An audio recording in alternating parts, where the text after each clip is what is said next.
Shalom, Bapak Ibu Saudara.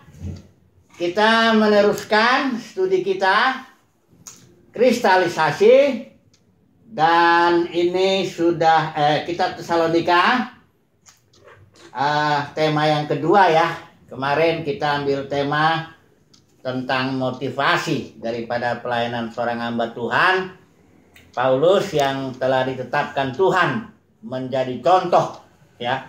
Di dalam Timotius dikatakan 1 Timotius 1:16 bahwa Paulus ditetapkan Tuhan menjadi contoh bagi kita yang kemudian percaya kepada Tuhan. Juga dalam surat Korintus Paulus bilang, ikutilah teladanku, jadilah pengikutku sebagaimana aku menjadi pengikut Kristus. Ya. Ini bukan berarti bahwa kita tidak harus belajar dari hamba-hamba Tuhan ya sepanjang sejarah. Ya, saya sendiri yang sangat diberkati oleh seorang hamba Tuhan yang namanya Watchman Nee, walaupun saya belum pernah ketemu tentunya ya. Tapi saya sangat belajar dari hamba Tuhan ini, seluruh bukunya hampir itu saya baca itu. Dan luar biasa lah, saya dibentuk lah ya sebagai pelayan Tuhan. Kemudian dalam Ibrani 13 ayat 7 juga kita harus mencontoh para pemimpin. Ya, dalam arti dikatakan di sini contohlah iman mereka ya, artinya perhatikan dulu tapi akhir hidup mereka ya. Kalau dikatakan di Ibrani 13 ayat 7 itu, perhatikanlah akhir hidup mereka. Ini akhir, ini istilahnya Yunani ekbasis, artinya end atau hasil akhir ya. Dan kemudian contohlah iman mereka. Kita sudah bahas itu ya kemarin ya. Dan saat ini kita akan masuk kepada satu tema pemimpin organisme atau contoh Paulus itu sebagai bapak dan ibu ya di dalam pelayanannya kepada jemaat ini ya. Ini perlu kita perhatikan dulu. Mari kita baca dulu ayatnya, bagaimana Paulus berlaku sebagai bapak dan juga sebagai ibu ya. Mari kita melihat dulu pasal 2 ayat 11 ya. Ini ya, kamu tahu betapa kami seperti bapak terhadap anak-anaknya, telah menasihati kamu dan menguatkan hatimu seorang demi seorang. Ya, dan meminta dengan sangat supaya kamu hidup sesuai dengan kehendak Bapa.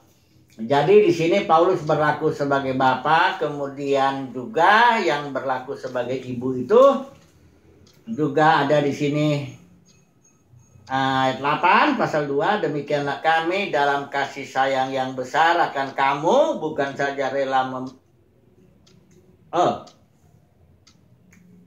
ini ayat 7 ya, tetapi kami berlaku ramah di antara kamu sama seperti seorang ibu yang mengasuh ya, ibu yang mengasuh.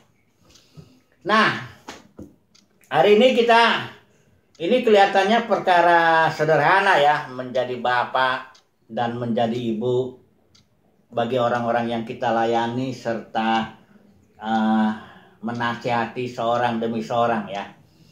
Tapi sebenarnya di balik keberadaan Paulus sebagai bapak dan ibu ini tersimpan kebenaran yang sangat penting sekali, bahkan bagi dunia kekristenan saat ini. Apa itu?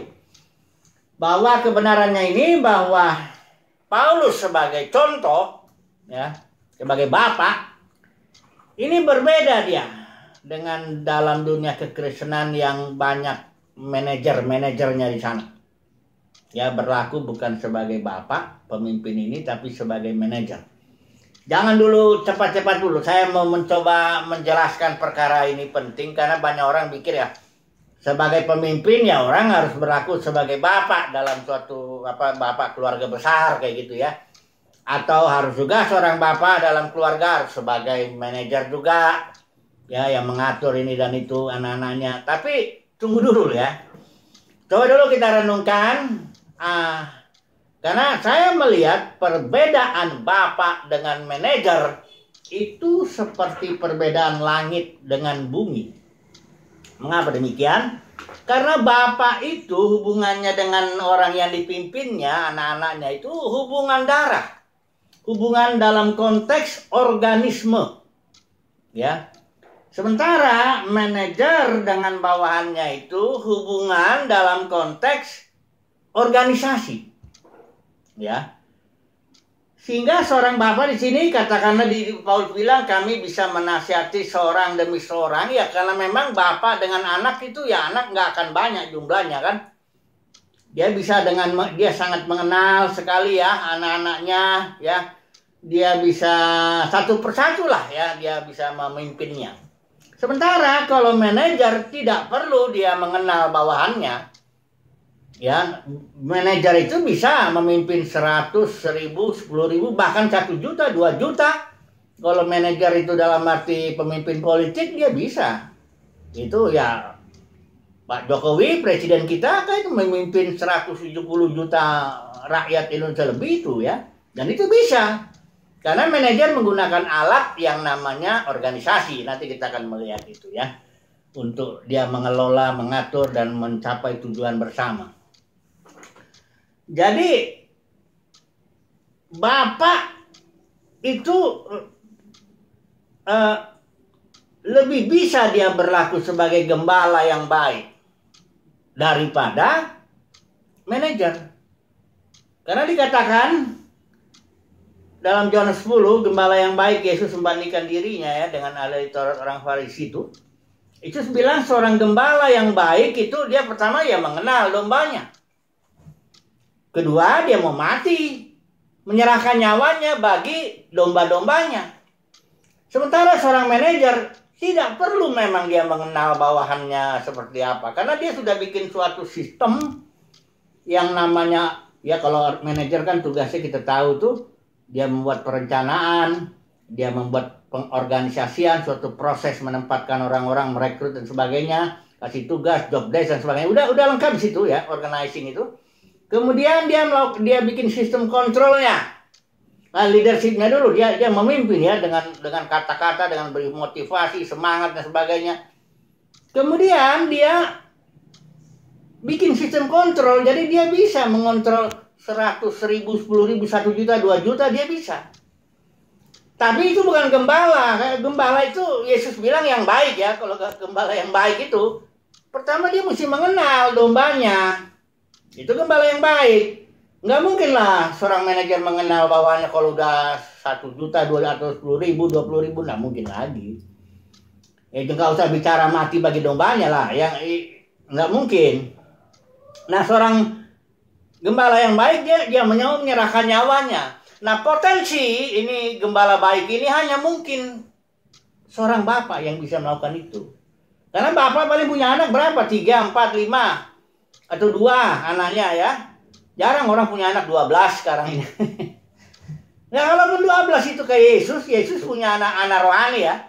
12 itu masih bisa dikenalnya. Ya dia mati untuk yang 12 itu juga kan. Masih mungkin. Jadi seorang bapak itu yang mengenal anak-anaknya ya. Dan besar kemungkinan dia mau, yang bapak yang normal ya. Pastilah dia mengasihi anaknya bahkan mau mati bagi anaknya. Kayak saya dulu waktu anak-anak kecil tuh dia susah makan. Sehingga kami suka bawa dia ke Ragunan itu. Ini karena dekat ini dengan Ragunan kebun binatang. Jadi sering kami bawa 3 anak kami kan. Kecil-kecil umur 2-3 tahun, 4 tahun, 5 tahun. Karena rapat sekali mereka. Jadi kami gembalakanlah yang 3 ini. Jadi mereka melihat gajah makan pisang ya. Kami juga melihat itu ada di bawah itu ada beruang-beruang itu, ada air itu. Saya membayangkan pada waktu itu seandainya lah anak saya ini jatuh ke bawah itu dan beruang itu siap menerkam. Saya nggak ragu lagi untuk loncat dan menghantam beruang itu sekuat tenaga saya. Saya coba pukul matanya itu supaya dia pergi dari anak saya. Kenapa demikian seorang bapak itu? Ya karena bapak itu akan lebih sakit melihat anaknya dicabik-cabik beruang daripada bapak itu yang melawan beruang itu sampai tetes darah terakhir. Itu pasti seorang bapak yang normal pasti akan melakukan hal itu dengan refleks. Ya, nggak mungkin bapak itu nonton membiarkan itu anaknya di bawah itu dicabik-cabik beruang, itu nggak mungkin. Itu sebabnya saya bilang seorang gembala yang baik itu hanya bisa sebagai bapak. Nggak mungkin manajer. Manajer nggak kenal kok. Oh, ketemu di jalan aja jangan-jangan disapa sama dombanya ya. Dia kaget, siapa kamu? Katanya. Kan nggak tahu dia. Bagaimana mau mati untuk itu? Jadi manajer bisa jadi gembala, tapi bukan gembala yang baik. Ya, bukan gembala yang baik menurut Alkitab. Ya, karena sederhana Alkitab ini bilang. Gembala yang baik itu satu mengenal dombanya, kedua mau mati untuk dombanya, itu aja. Jadi saat ini saya menggembalakan hanya 3 orang anak-anak kami itu, karena kami ini gereja rumah, ya di rumah ini aja. Nah, bedanya gembala dengan manajer itu terlalu jauh, sama seperti langit dan bumi. Saya bilang konteksnya beda, fokusnya. Kalau bapak itu memimpin anak, fokusnya relationship. Ya ada juga berpikir proyek, tapi kalau manajer jelas profit proyek itu udah arahnya ke sana, itu udah pasti ya. Dan pembagian keuntungannya udah pastilah manajernya lebih untung daripada bawahannya, itu udah pastilah. Kalau office boy ya itu dapat untung juga ya, tapi kan untungnya dapat fasilitasnya sedikit lah. Kalau manajernya udah banyak itu ya. Jadi gereja bukan seperti itu. Ini Paulus contohin seorang hamba Tuhan yang kalau mau contoh, saya bilang kan kemarin, kita belajar dari semua hamba Tuhan, belajar ya. Tapi dengan cara memperhatikan dulu akhir hidup mereka, baru mencontoh imannya ya.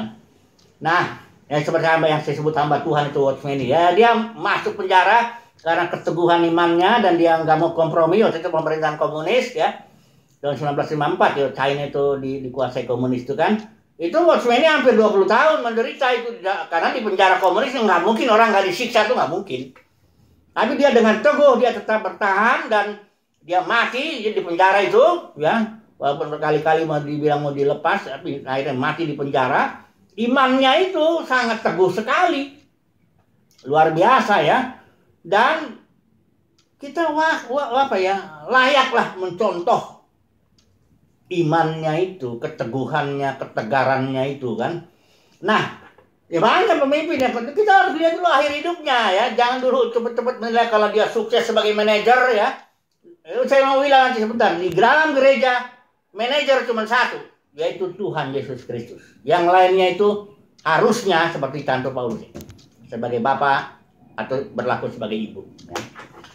Jadi mari kita lihat kenapa gereja saat ini telah menjadi dipenuhi, katakanlah begitu ya, oleh para manajer. Kenapa pemimpin gereja dalam dunia kekristenan saat ini kebanyakan manajer semua? Saya mau kasih tahu alasannya ini ya. Saudaraku, saya bilang kan bedanya. Ini saya pernah juga nulis itu bedanya manajer dengan bapak itu. Saya juga sempat juga menulis ini, kepemimpinan organisme. Ini konteks bapak ya. Nah, kalau mau ini bisa saya kirim, bikin aja emailnya, nanti saya ada soft copy-nya. Jadi saya mau bilang dulu, kenapa gereja dipenuhi oleh para manajer dan sedikit sekali sebagai bapak? Nggak mungkin soalnya di dalam dunia kekristenan gembala sidang jadi bapak, karena terlalu banyak. Apalagi kalau gembala sidang dianggap sukses, dia sudah memimpin ya 10.000, 20.000 begitu. Nggak mungkin lagi dia menjadi bapak itu. Dia manajer ya. Nah, mari saya mau kasih tahu bedaan penyakitnya itu atau katakanlah penyebabnya gereja itu dipenuhi oleh para manajer dan bukan para bapak. Nah, mari kita melihat dulu di Kisah Para Rasul 20. Ini sering saya kutip ini, tapi hari ini saya mau pertegas dulu ini supaya kita tahu bedanya bapak dengan manajer itu ya. Mari saya baca dulu Kisah Para Rasul 20 ayat yang mulai dari berapa ya, kita baca. Boleh lihat 27 juga atau 28, ya bisa 28 aja ya. Ini konteksnya Paulus sedang berbicara kepada para pemimpin gereja, sebagai di situ gereja zaman itu penatua-penatua dipimpin ya. Jamak ya, enggak ada satu tunggal begitu, enggak ada. Belum ada di sini kejatuhan seperti yang saat ini dalam dunia kekristenan. Ini para pemimpin masih diajari oleh para rasul supaya jadi bapak, jadi gembala yang baik gitu loh.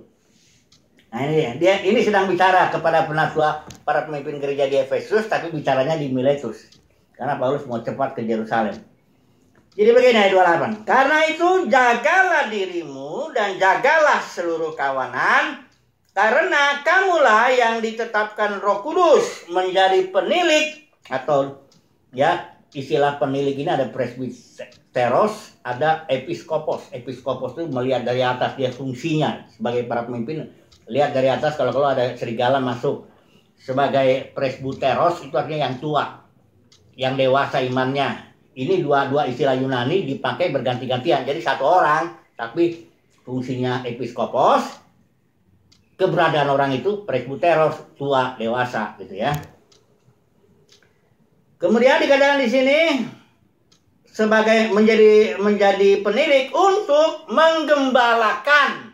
Ingat ya, gembala yang baik pertama mengenal dombanya, kedua mau mati untuk dombanya. Ini udah jelas tuh. Yohanes 10 itu bilang. Jadi tugas para penatua itu menggembala jemaat dalam arti dia kenal satu persatu orang itu.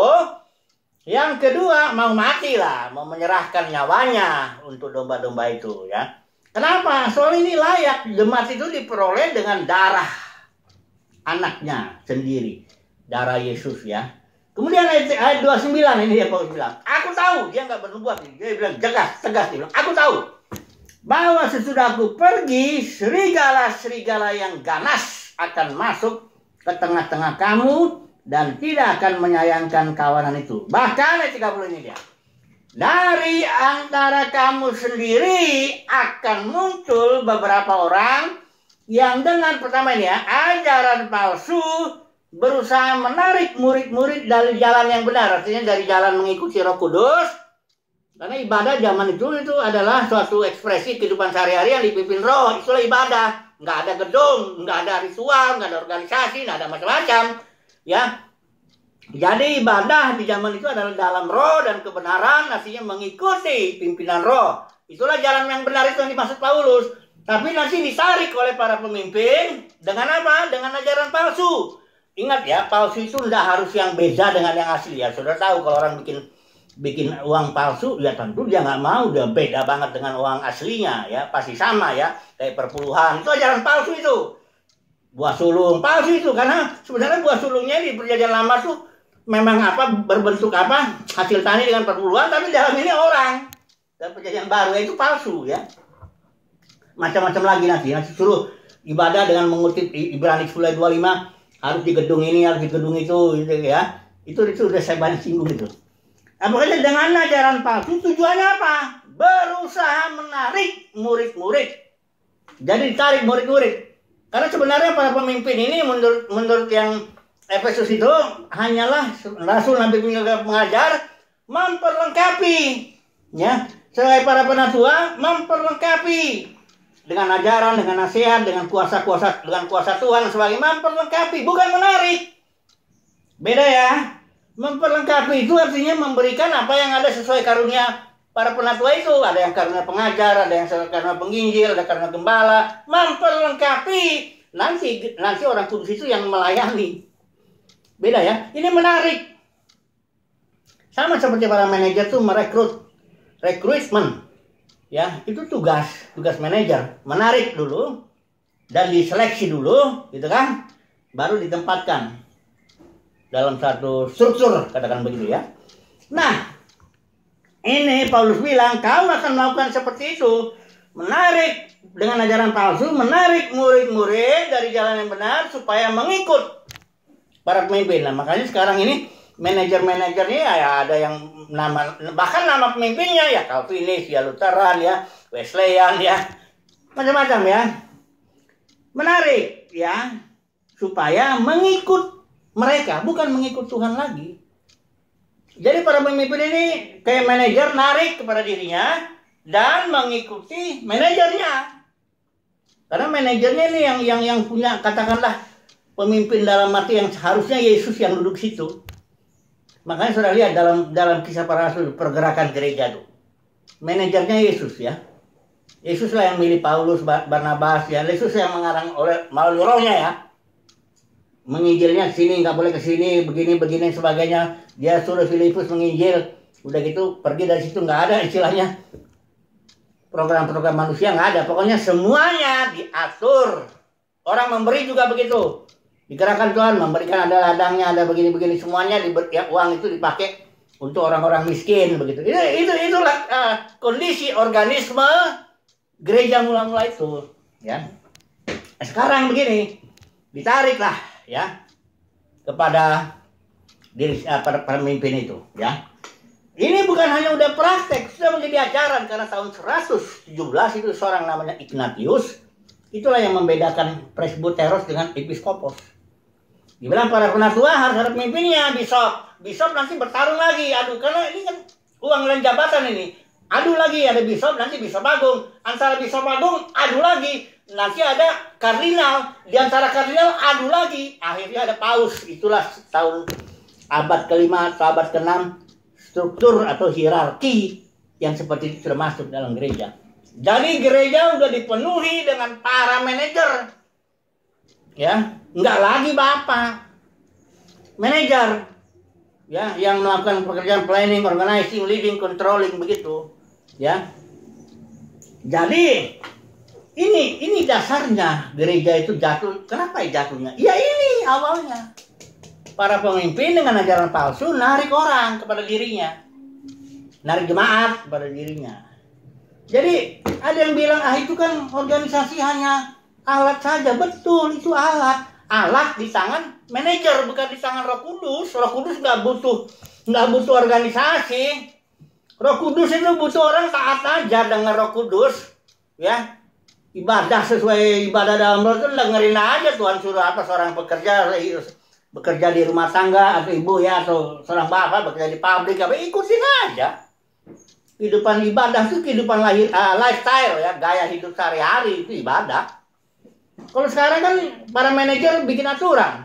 Nah, manajer ini membuat kekristenan bukan lagi menjadi organisme, tapi menjadi agama, atau dengan segala peraturannya, organisasi ya, dengan segala peraturannya. Peraturan agamawi, ini dia. Mulai dari bentuk ibadahnya mesti begini, liturginya mesti begini, perpuluhannya begini, janji imannya begini, buah sulung begini, 1001 macam. Itulah dia perbudakan oleh, ini serigala ganas ini. Alkitab nggak ragu-ragu bilang serigala ganas itu, ya. Tapi nanti Tuhan Yesus ya, di kitab Wahyu itu pasal 17-18 itu menggambarkan dunia kekristenan saat ini. Sementara yang Wahyu pasal 12 itulah yang organisme. Nanti itu ya, di hari penghakiman akan kelihatan. Makanya umat pilihan Tuhan suruh keluarlah, Wahyu 18 ayat 8, keluarlah kamu dari sistem begitu, dari para manajer yang membuat kamu diperbudak dan mengikuti mereka. Supaya dikeluar supaya apa? Supaya mengikuti Roh Kudus. Ada ibadah itu adalah mengikuti pimpinan Roh, itulah ibadah. Ya, bukan ritual-ritual di gedung itu, bukan. Nggak ada itu aturan agamawi, itulah aturan-aturan para manajer, ya. Nggak peduli ya manajernya sebesar apa, sekaya apapun dia, sebanyak apapun dia tarik murid-murid, nggak peduli, dia tetap manajer dan bukan gembala yang baik, dan dia harus tanggung jawab nanti bahwa dia sudah menarik, harusnya dia memperlengkapi, dia tarik. Saya berlaku aja sebagai bapak bagi anak-anak ya, dengan memperlengkapi umat Tuhan. Siapa yang mau dengar ini video ya puji Tuhan, kalau enggak juga nggak apa-apa ya. Kan saya yang penting tujuan saya itu gini, saya di hadapan Tuhan hanya memperlengkapi. Saya nggak tarik uangnya apalagi ya. Waduh, dosanya gede karena darah itu, darah Yesus yang murni itu, itulah yang beli jemaat, membeli orang ya. Saudara bayang kalau saya dipercayakan berlian atau emas yang mahal itu kan, saudara nggak mau perlakukan itu main-main tuh. Nah ini jemaat Tuhan itu dibelinya dengan darah Yesus. Nanti Tuhan tanya, kamu memperlengkapi atau menarik yang kupercayakan padamu? Kamu mengajarkan apa adanya ini atau ajaran palsu, perpuluhan, buah sulung dan macam-macam? Kau tarik uangnya atau dan sebagainya? Semuanya pertanyaan. Nah itulah dia ya perbedaan antara. Kita kembali dulu sekarang kepada tema kita. Paulus di sini sebagai contoh dalam Tesalonika ini sebagai bapak, yang sebagai ibu juga, ya. Bapa konteksnya hanya bisa organisme. Di sini ada kepemimpinan organisme ya, saya nggak usah bahas dulu barangkali. Ini ada di yang kita udah bahas kemarin yang surat apa? Kolose di sini ya. Para pemimpin organisme ini Kolose 2 ayat 19 ya. Sedang ia tidak berpegang teguh kepada kepala, ini manajernya ini. Dari mana seluruh tubuh yang ditunjang diikat menjadi satu oleh ini dia pemimpinnya. Urat-urat, sendi-sendi menerima pertumbuhan ilahi. Di sini kan saya udah bahas ini, mempertumbuhkan pertumbuhan Elohim. Jadi dalam organisme ada manajernya, itulah kepala, itulah Yesus ya. Ada para pemimpinnya, urat-urat dan sendi-sendi ya. Tapi semuanya berpegang teguh kepada kepala, daripadanya semuanya bertumbuh ya. Soalnya di Kisah Para Rasul kan semuanya berpegang kepada Roh Kudus sebagai manajernya. Oke, jadi kesimpulannya, mari kita melayani sebagai bapak. Ya anak kita lah, atau anak rohani, anak rohani. Ya. Dan satu, yang kedua, mari kita memperlengkapi umat Tuhan. Seberapa yang ada yang bisa, apalagi sekarang kan pakai digital gini ya, banyak kita bisa memperlengkapi. Ya, nggak harus narik ya, jangan loh. Kalau gitu narik, kita akan berlaku sebagai manajer. Dan kemudian kita akan bikin aturan. Nah itu dosanya nanti lah ya urusannya. Ajaran Jebel, ajaran Bileam, dan ajaran Nikolaus. Ya. Karena ini sekarang sudah jadi ajaran, bukan lagi praktek. Tapi sudah jadi ajaran, sudah lebih berakar ya itu ya. Dosa itu udah berakar ya. Karena sudah dianggap benar. Ya. Kalau orang mau melayani Tuhan, dia melayani, beritakan Injil, mengumpulin orang, itu dianggap benar. Dia nggak hanya memperlengkapi, tapi menarik orang kepada dirinya, itu benar. Karena apa? Kan sudah jadi ajaran. Ajaran Nikolaus itu yang hierarki itu, ajaran Bileam yang suka dagang juga itu kan, dan juga ajaran Jebel yang merampas otoritas Tuhan menjadi otoritas dirinya. Oke lah ya, mari kita berlaku sebagai bapak, sebagai ibu, ya melayani Tuhan hanya memperlengkapi, jangan menarik atau cari untung lah. Oke, haleluya, amin.